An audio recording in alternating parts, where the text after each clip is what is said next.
sinong kapuso, kapamilyas and kapamilya stars, kung ikaw yung papipiliin ang gusto mong makita as housemates sa bahay ni Kuya?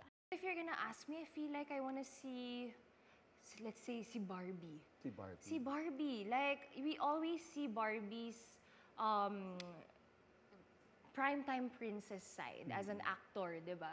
I'm pretty sure people wanna get to know her in a deeper level. Si Khalil. Ready ka?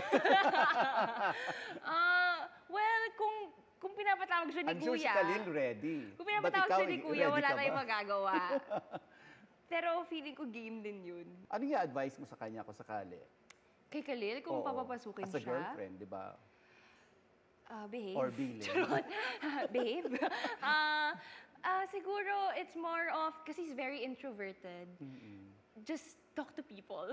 Si Kuya is known for a lot of surprises. I know. Paano, Gabi, kung surprisahin ka ni Oo Kuya? nga. Actually, ang dami na nagsasabi sa akin. Sabi ni Kuya. Nag-audition nga ako dati. So, gusto ko talaga mapasok dyan. But you know, as of now, the task is to host. So, I'm gonna make sure I do a pretty good job.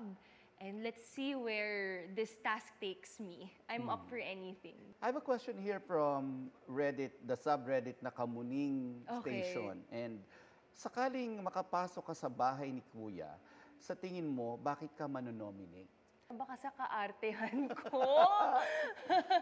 Mamaya, siguro yun? Or bakit pa kaya? Baka baka sa sobrang kamisan ko sa pamilya ko tsaka kay Khalil. Sabi ko, Magpano